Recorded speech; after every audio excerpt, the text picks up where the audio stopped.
नमो ओरियंताणम नमो सिद्धाणम नमो आर्याणम नमो उवजायणम नमो लोये सव्वसावणम। मंगलम भगवान वीरो मंगलम गौतमो गणी मंगलम कुंद कुंदार्यो जैन धर्मोस्तु मंगलम। सर्वमंगल मांगल्यम सर्वकल्याणकारकम प्रधानम सर्वधर्माणम जैनम जयतु शासनम। नमो तीर्थनायक ने नमो ओंकार नाद ने ओंकार संघर्यो जैने नमो ते कुंद कुंद ने। अहो उपकार जिन वर्णो कुंदनो ध्वनि दिव्यनो जिन कुंद ध्वनि आप्या अहो ते गुरु कहाननु। मंगलमय मंगल करण वीतराग विज्ञान नमो ताहि जाते भय अरहंतादि महान। करि मंगल करियो महा ग्रंथ करण के काज जाते मिले समाज सब पावे निज पद राज। मिथ्या भाव अभाव ते जो प्रगटे निज भाव सो जयवंत रहो सदा यही मोक्ष उपाव। सो निज भाव सदा सुखद अपनो करो प्रकाश जो बहुविधि भव दुख निके करिए सत्तानाश। मोक्ष मार्ग प्रकाशक ग्रंथ पूज्य गुरुदेव श्री कांजी स्वामी के प्रवचन भाग 3 पेज नंबर 521 521। जैन होकर के भी सत्य श्रद्धा निर्णय पूर्वक न करे, सच्चा तत्व का निर्णय न करे, आत्मा का अनुभव नहीं हो और अपने आप को धर्मात्मा मान ले, तो उसकी चर्चा चल रही है। निश्चयाभासी, व्यवहाराभासी, उभयाभासी 3 प्रकरण चले। अब सम्यक्त्व सन्मुख मिथ्या दृष्टि का प्रकरण चल रहा है। जो जीव सम्यक्त्व प्राप्त करने के लिए सन्मुख हुआ है, संतुष्ट नहीं है वर्तमान स्थिति से, सच्चा निर्णय करने के प्रयत्न में लगा है। तत्व विचार वाले की बात कह रहे हैं कि तत्व विचार वाले को सम्यक्त्व होने का अधिकार है। अब ऐसा सम्यक्त्व होने से पहले 5 प्रकार की लब्धियां मिलती हैं, 5 चीज़ें उपलब्ध होती है। इन 5 लब्धियों से आत्मा का अनुभव होता है।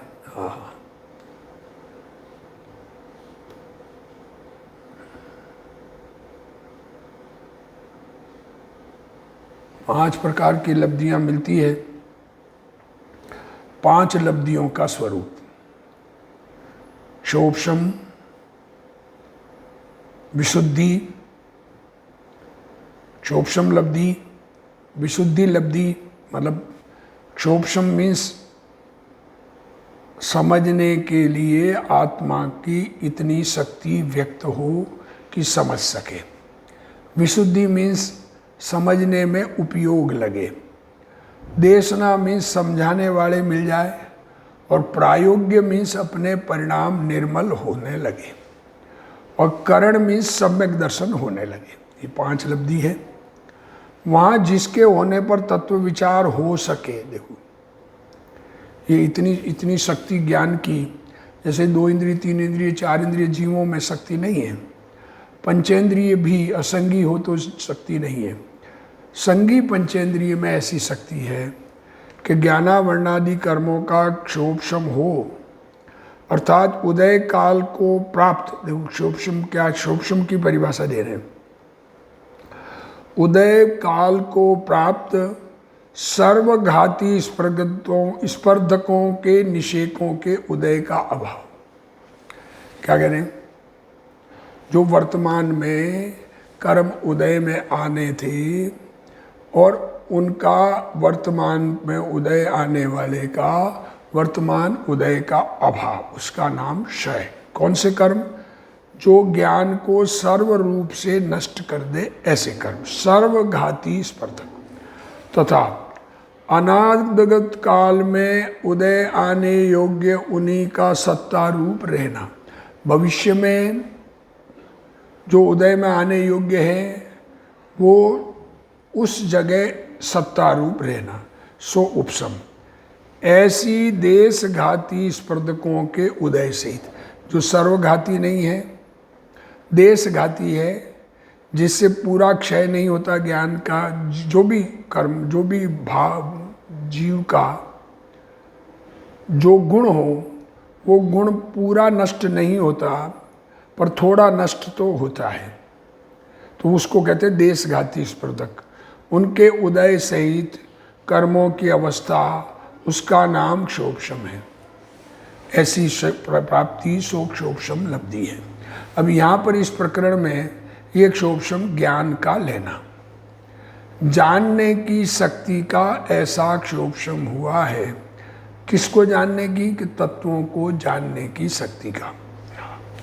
अब दूसरा, मोह का मंद उदय आने से मंद कषाय रूप भाव हो कि जहाँ तत्व विचार हो सके। देखो एक तो क्षोभशम, दूसरा चारित्र मोह कर्म का मंद उदय, मोहनीय कर्म का, दर्शन मोहनीय और चारित्र मोहनीय का ऐसा उदय ऐसा कमजोर हो कि तत्व विचार सन्मुख होवे। इसको ऐसा कहते हैं, क्षोभशम बिना तो समझ में ही नहीं आएगा, और विशुद्धि बिना समझने नहीं आएगा। सुनने के लिए जाता है, समझने के लिए जाता है, तो ये विशुद्धि लब्धि हो तो वो सुनने के लिए जाता है। तथा जिन देव के उद्दिष्ट तत्व का धारण हो, क्या कह रहे हैं? देशनालब्धि किसे कह रहे हैं?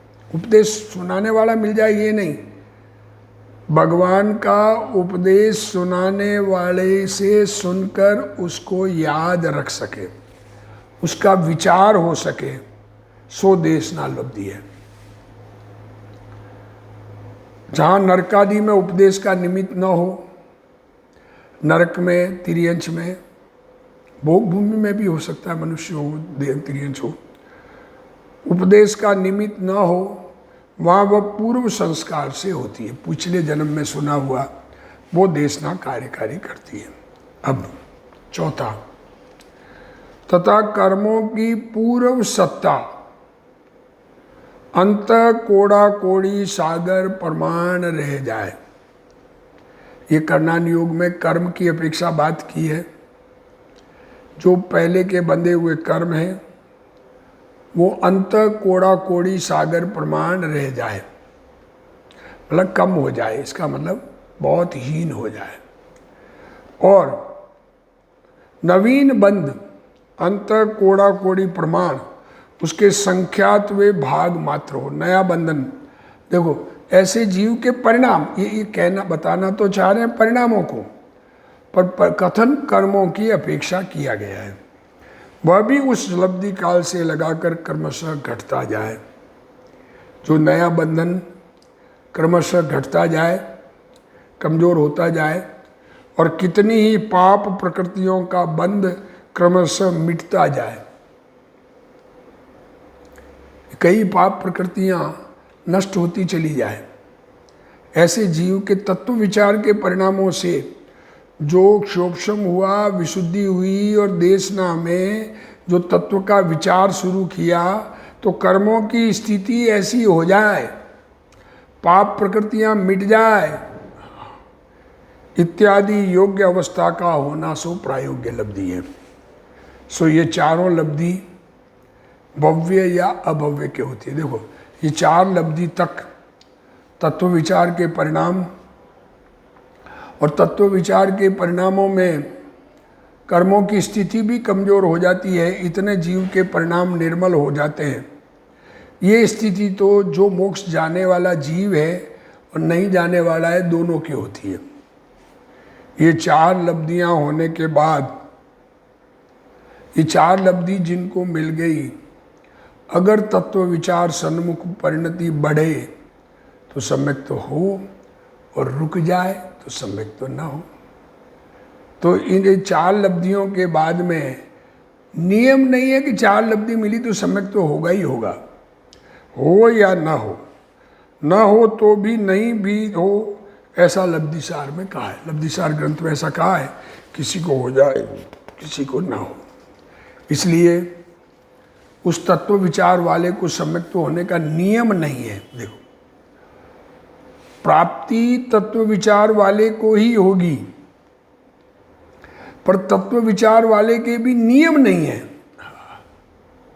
जैसे देखो, दृष्टांत दे रहे, किसी को हित की शिक्षा दी, किसी को समझाया कि तुम इस प्रकार से रहो, माँ बापों से झगड़ा मत करो, इस प्रकार के परिणाम रखो। उसे जानकर वह विचार करे कि यह जो शिक्षा दी सो कैसे है। क्या कह रहे, ये शिक्षा दी वो किस प्रकार की है, ये ऐसा अंदर में उसके संबंधी विचार करे। पश्चात विचार करने पर उसको ऐसे ही है, ऐसी उस शिक्षा की प्रतीति हो जाए। विचार करने पर उसको ऐसे ही है, ऐसे उस शिक्षा की प्रतीति हो जाए, अथवा अन्यथा विचार हो, या अन्य विचार में लगकर उस शिक्षा का निर्धारण न करे। देखो, अभी एक विचार बताया, जो शिक्षा दी, एजुकेशन दिया, समझाया, तो अब उसके विचार करने लगा,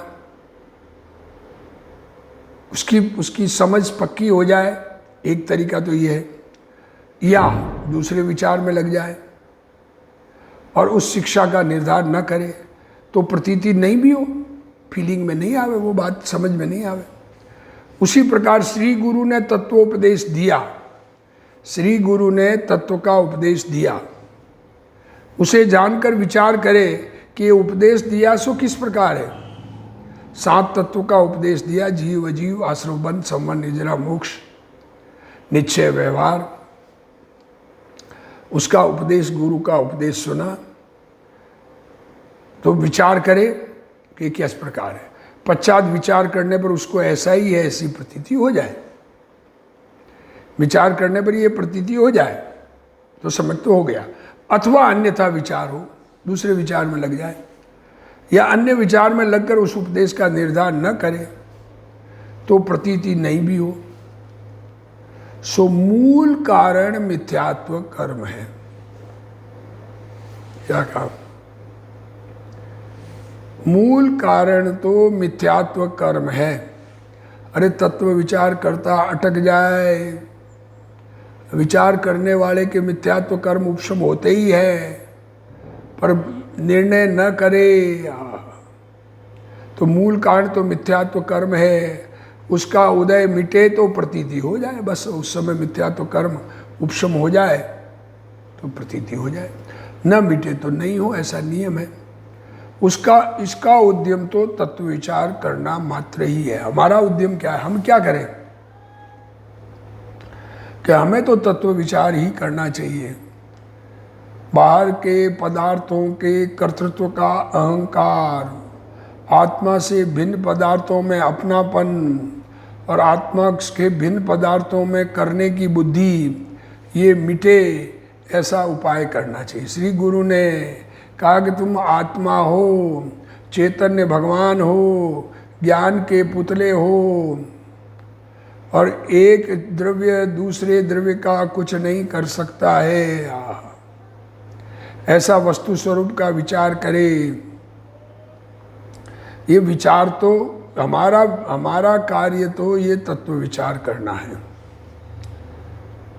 अब गुरुदेव श्री उसको समझा रहे हैं। क्षोभशम लब्धि, जिसके होने से तत्व विचार हो सके, ऐसा ज्ञानावर्णादि कर्मों का क्षोभशम हो, अर्थात उदय काल को प्राप्त सर्वघाती स्पर्धकों के निषेकों को उदय का अभाव सो क्षय, तथा भावी काल में आने योग्य कर्मों का सत्ता रूप रहना सो उपशम, और ऐसी देशघाती कर्मों के उदय सहित कर्मों की अवस्था का नाम क्षोभशम है। उसकी प्राप्ति सो क्षोभशम लब्धि है।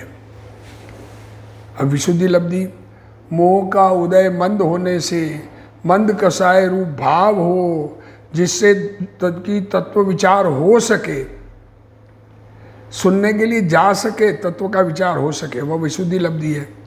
जो जीव तीव्र कषाय अर्थात व्यापार धंधे के अशुभ भाव में लीन हो, खाना कमाना, अरे उस धन दौलत दुनिया की इज्जत, दुनिया में मान बढ़ाई के परिणाम, वह सम्यक्त्व प्राप्ति के योग्य नहीं है। जिसको दुनिया में मान बढ़ाई के परिणाम हो, वो सम्यक्त्व प्राप्ति के योग्य नहीं है। व्यापार, मान, प्रतिष्ठा के पाप परिणाम में लीन जीव को सम्यक्त्व प्राप्ति का अवसर नहीं है। जिसके कषाय की मंदता हो, उसको विचार करने का अवसर है। अब देशना लब्धि, श्री जिनेन्द्र देव द्वारा उपदेशित तत्व का धारण होना। देखो, देशना किसे कह रहे हैं? उपदेश सुनने को मिलना, ये तो बाहर का द्रव्य का काम है। खुद को धारण हो और उसका विचार होना, सो देशना लब्धि है।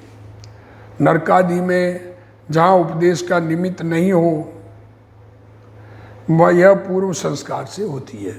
ये देशना किसे कह रहे हैं? देशना का मतलब उपदेश सुनने को मिलना, ये देशना नहीं की उपदेश खुद धारण करे, इसका नाम देशना का है। यहाँ उपदेश कहा है, कोई जीव उपदेश बिना अकेले शास्त्र पढ़कर देशना लब्धि प्राप्त कर सकता है, ऐसा नहीं होता। देखो, पूर्व भव में भी नहीं सुना हो और इस भव में शास्त्र पढ़ करके हम अपना कल्याण कर लेंगे, कोई ऐसा माने, क्योंकि वो सत्य मार्ग पर चल नहीं पाएगा। जो मार्ग बताया गया है, अकर्ता स्वभाव बताया गया है, तो कर्तृत्व बुद्धि के अहंकार के अनादि के संस्कार होने से किसी भी जिनवाणी को पढ़कर भी वो कर्तृत्व बुद्धि के अहंकार का पोषण करेगा। अकर्ता स्वभाव, ज्ञाता स्वभाव को समझ नहीं पाएगा। उसकी जो चर्चा करने वाले गुरु मिले तो उनका उपदेश सुनकर अकर्ता स्वभाव को समझने का प्रयत्न करें। उपदेशित तत्व का ग्रहण धारण भली भांति होना चाहिए। यहाँ मात्र सुनने की भी बात नहीं है, खाली सुनना नहीं लिया, सुनकर धारण करके विचार करने को देशना लब्धि कहते हैं। ऐसे जीव को सम्यक्त्व प्राप्ति का अवसर है। तीसरे नरक तक तो देव जाते हैं। देखो, तीसरे नरक तक तो देव भी उपदेश देने जाते हैं। जैसे रावण और लक्ष्मण को सीता, जो देव थे, देव बन गई थी, रावण लक्ष्मण नरक में गए, तो सीता जो देव बन गई, वो उनको उपदेश देने गई। तथा जहाँ देव नहीं जा सके तथा भोग भूमि में, वह अन्य गति में जहाँ ज्ञानी की उपस्थिति नहीं हो, भोग भूमियाँ बहुत है, वहाँ पर ज्ञानी का सद्भाव मुश्किल है। हो तो जाता है, कई बार संत जाते हैं, चारण रिद्धिधारी आदि जाते हैं, ढाई द्वीप में तो जाते हैं, पर ढाई द्वीप के बाहर जो भोग त्रियंश भोग भूमियाँ हैं, वहाँ ज्ञानी की उपस्थिति ना हो, वहाँ पूर्व संस्कार से देशना लब्धि होती है। अब प्रायोग्य लब्धि, प्रायोग्य मीन्स कषाय की उपशांतता। कषायनी उपशांतता मात्र मोक्ष अभिलाष, भवे खेद अंतर दया त्या आत्मार्थ निवास। कर्मों की पूर्व सत्ता घटकर अंत कोड़ा कोड़ी सागर प्रमाण रह जाए, तथा नवीन बंध भी अंत कोड़ा कोड़ी सागर प्रमाण के संख्यात भाग मात्र हो, वह भी इस लब्धि काल से लेकर क्रम से घटता ही जाए, और कितनी ही पाप प्रकृतियों का बंध क्रम से मिटता जाए, इत्यादि योग्य अवस्था का होना प्रायोग्य लब्धि है। इस प्रकार ये प्रथम चार लब्धियां तो मिथ्या दृष्टि, भव्य और अभव्य जीव को भी होती है। ये चार चीज़ें तो कषाय की उपशांतता भी हो जाती है। द्रविलिंगी मुनि बनता है तो कितनी कषाय शांत हुई, ऐसा बन जाता है। तो चार लब्धि तो, चार चीज़ें तो उपलब्ध हो जाती है, परंतु सम्यक तो होने पर चारों लब्धियां अवश्य होती है। देखो क्या कहा, भव्य अभव्य दोनों के होती है, पर जिनको सम्यक दर्शन होना है उसके ये चार लब्धियां नहीं है तो सम्यक दर्शन नहीं होगा। ये जरूरी है, व्रत तप जरूरी नहीं है, व्रत तप होवे या नहीं होवे, पर ये चार लब्धि होवे तो सम्यक तो होता है, और करण लब्धि होने पर तुरंत ही अवश्य प्रकट होता है। अब परिणाम बदलने लगे, खुद के परिणाम निर्मल होने लगे, मोहनीय कर्म के परिणाम निर्मल होने लगे, तो उसको करण लब्धि कहते हैं, तो सम्यक दर्शन अवश्य प्राप्त होगा। इसलिए तत्व विचार वाले को सम्यक तो होने का नियम नहीं है। देखो क्या कहते, तत्व विचार करे पर सम्यक तो होवे ही होवे ऐसा नियम नहीं है। जैसे किसी ने किसी को हित की शिक्षा दी, उसे जानकर वह विचार करे कि यह शिक्षा किस प्रकार है, पश्चात विचार करने पर ऐसे ही है इस प्रकार उस शिक्षा की प्रतीति हो जाए, वो तो सम्यक तो हो गया। अथवा अन्यथा विचार हो जाए अथवा अन्य विचार में लग जाए तो शिक्षा का निर्धारण नहीं होता और प्रतीति नहीं होती। इसी प्रकार श्री गुरु ने उपदेश दिया हो, वहाँ प्रथम विचार करे और फिर अन्यथा विचार में लग जाए अथवा विशेष विचार करके निर्णय नहीं कर सके तो अंतरंग प्रतीति नहीं होती। अब पांचवी लब्धि तथा पांचवी करण लब्धि होने पर सम्यक तो हो ही हो ऐसा नियम है। करण लब्धि की अगर शुरुआत हो गई तो आत्मा का अनुभव होगा ही होगा। सो जिसके पहले कही हुई चार लब्धियां तो हुई हो और अंतर मुहूर्त पश्चात जिसके सम्यक तो होना हो, उसी जीव के करण लब्धि होती है। सो इस करण लब्धि वाले के अब करण लब्धि में क्या हुआ, हमें क्या करना, बुद्धि पूर्वक तो इतना ही उद्यम होता है कि उस तत्व विचार में उपयोग को तद्भुत होकर लगाए। आत्मा चेत ज्ञानानंद स्वभावी चैतन्य भगवान वर्तमान पर्याय उसमें एकत्व करने में लग जाए, उससे समय समय परिणाम निर्मल होते जाते हैं। ऐसा होने से समय समय परिणाम निर्मल होते जाते हैं। जैसे किसी के शिक्षा का विचार ऐसा निर्मल होने लगा कि जिससे उसको शीघ्र ही उसकी प्रतीति हो जाएगी, उसी प्रकार तत्वोपदेश का विचार ऐसा निर्मल होने लगा कि जिससे उसको शीघ्र ही उसका श्रद्धान हो जाएगा। तथा परिणामों का तारतम्य अब केवल ज्ञान द्वारा देखा, उसका निरूपण करना नियोग में किया है। देखो अब परिणाम किस प्रकार के होते हैं, कैसे कैसे होते हैं, उसकी बात केवल ज्ञान की अपेक्षा करते हैं, क्योंकि जिसको ये सम्यक दर्शन होता है उसको भी उन परिणामों के बारे में पूरा ज्ञान में उपयोग में ख्याल में नहीं आता।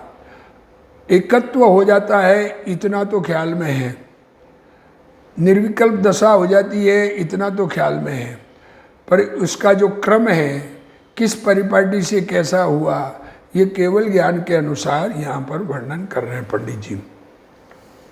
इस करण लब्धि के तीन भेद हैं। ये जो परिणाम है ये तीन प्रकार के होते हैं, अधकरण, अपूर्वकरण और अनिवृत्तिकरण। तीन प्रकार के परिणाम कहे। इनका विशेष व्याख्यान तो लब्धिसार शास्त्र में किया है, वहाँ से जानना। यहाँ संक्षेप में कहते हैं, क्या कहते हैं, त्रिकालवर्ती सबसे पहली बात, ये परिणाम किस अपेक्षा कहे, सर्व करण लब्धि वाले जीवों के परिणामों की अपेक्षा ये तीन नाम है। देखो ये तीन नाम कहे, कैसे कहे कि तीनों काल में जिन जिन को ये करण लब्धि होती है उन सबको एक ग्रुप बना के ये बात की है। वहाँ करण नाम तो परिणाम का है। वहाँ जहाँ पहले और पिछले समयों के परिणाम समान हो सो अधकरण है। पहले समय और दूसरे समय वो परिणाम एक जैसे हो जाए उसको अधकरण कहते हैं। चार समय पहले किसी ने करण लब्धि शुरू की और किसी ने चार समय बाद की तो समान हो जाए। देखो दृष्टांत, जैसे किसी जीव के परिणाम उस करण के पहले समय अल्प विशुद्धता सहित हुए, पश्चात समय समय अनंत गुणी विशुद्धता से बढ़ते गए तथा उसके द्वितीय तृतीय आदि समय में जैसे परिणाम हो वैसे किन्हीं अन्य जीवों के प्रथम समय में भी हो। देखो, ये किसी के स्टार्ट होते ही, किसी के पहले से दूसरे तीसरे ऐसे धीरे धीरे बढ़ रहे, किसी के स्टार्टिंग ही आगे की सीढ़ी, हाँ, और उनके उससे उस समय समय अनंत गुणी विशुद्धता से बढ़ते हों, इस प्रकार अध प्रवृत्तिकरण जानना। तथा जिसमें पहले और पिछले समय के परिणाम समान न हो, अपूर्व ही हो, जिसके पहले समय कर्णलब्धि प्रारंभ की है, दूसरा कर्णलब्धि अपूर्व कर्ण, उनमें दो जीवों के बहुत सारे जीवों के परिणाम एक जैसे कहीं नहीं मिलते, अपूर्व अपूर्व होते हैं, वह अपूर्व कर्ण है।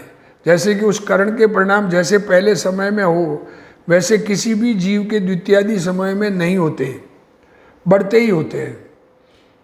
पहले समय के परिणाम और दूसरे समय के परिणाम, ये परिणामों की निर्मलता बढ़ी, तो जो पहले समय के जो परिणाम हैं और दूसरे समय के जो परिणाम हैं वो दूसरे समय हमेशा बढ़ते हुए ही होंगे। वैसे के वैसे हो ये जी नियम नहीं है, अलग अलग होगा। जिसका पहले समय है दूसरे समय में उसके परिणाम निर्मल ज़्यादा होंगे जिसके पिछले पहले समय के परिणाम हैं। पहले समय वाले के परिणाम दूसरे समय वाले के कभी नहीं मिलते। तथा यह अदर कर्णवत जिन जीवों के कर्ण का पहला समय ही हो उन अनेक जीवों के परिणाम परस्पर समान भी होते हैं। अब एक स्टार्टिंग जिसने पहला समय जिसको है उसके किसी के एक जैसे होते हैं और अधिक हीन विशुद्धता सहित भी किसी के ज़्यादा कम भी हो सकते हैं। पहला समय के परिणाम किसी जीव के जैसे हों, दूसरे जीव के समान भी हो सके उस पहले समय में या उससे अलग भी हो सकते हैं। और दूसरे समय में जो जीव पहले समय में शुरू किया अपूर्व करना वो दूसरे समय में पहुंचा तो दूसरे समय में जैसे परिणाम हो वैसे पहले समय वाले के कभी नहीं होंगे, वो दूसरे समय में आएगा तब होंगे। परंतु यहाँ इतना विशेष हुआ कि उसकी उत्कृष्टता से भी द्वितीयादि समय वाले के जगन्य परिणाम भी अनंत गुणी विशुद्धता सहित ही होते हैं, ये कहना चाहे।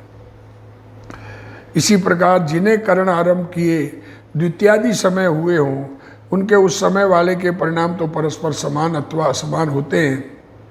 सेकंड समय में वो बात जैसे फर्स्ट समय के, परंतु ऊपर के समय वाले के परिणाम उस समय समान सर्वथा नहीं होते, अपूर्व ही होते हैं। इस प्रकार अपूर्व कर्ण जानना। तथा जिसमें समान समयवर्ती जीवों के परिणाम समान ही होते हैं। अब ये निर्मलता इतनी बढ़ गई, कंटिन्यूटी एक जैसी है तो सीढ़ी दर सीढ़ी चढ़ता जाता है, तो जो जिसका पहले समय है उसके परिणाम जैसे होंगे वैसे ही दूसरा भी उस पहले समय में आएगा।